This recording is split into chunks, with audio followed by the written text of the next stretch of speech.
అందరికీ నమస్కారం. జగన్మోహన్ రెడ్డి గారిపై రాయి దాడి జరిగి దాదాపు 2 రోజులవుతుంది.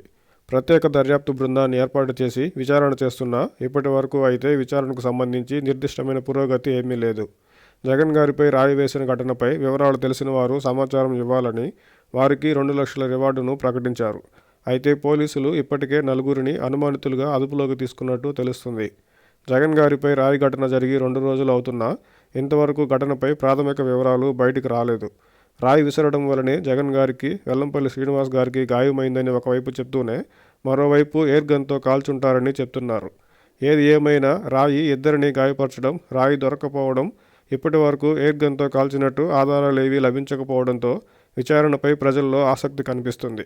ముఖ్యమంత్రి భద్రతలో లోపాలపై ఇప్పటికే ప్రజల్లో చర్చ ఉండగా విచారణ ఆలస్యం అయ్యే కొద్దీ విచారణపై పోలీసు అలసత్వంపై ప్రజల్లో మరిన్ని అనుమానాలు కలుగుతాయి. జగన్ గారిపై రాయి దాడి ఘటనపై ప్రజల అభిప్రాయాలు భిన్నంగా ఉన్నాయి. జగన్ గారిపై దాడిని వైసీపీ నేతలు మాత్రం టీడీపీని దోషిగా నిలబెట్టే ప్రయత్నం చేస్తుండగా ఆంధ్రప్రదేశ్లో వరుసగా చంద్రబాబు గారు, లోకేష్ గారు, షర్మిల గారు, పవన్ కళ్యాణ్ గారి సభల్లో జరుగుతున్న రాళ్ల దాడుల వార్తలను చూస్తూనే ఉన్న ప్రజలు జగన్ గారిపై రాయి దాడిని సైతం అదే కోవలో చూస్తున్నారు.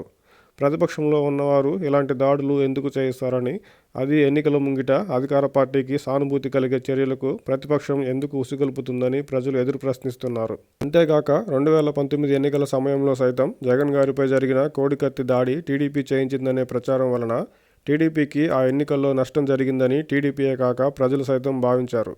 అలాంటిది టీడీపీనే మళ్లీ ఎన్నికల ముంగిట జగన్ గారిపై రాయి దాడి చేయించిందనే వైసీపీ వాదనను ప్రజలు అంతగా నమ్మడం లేదు.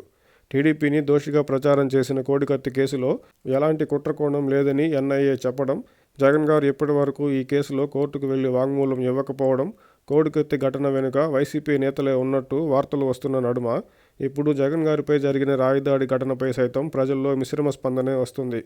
జగన్ గారిపై జరిగిన రాయి దాడిపై పోలీసులు పూర్తి విచారణ అనంతరం గానీ ప్రజలు ఈ ఘటనపై ఒక అభిప్రాయానికి వచ్చే అవకాశం లేదు.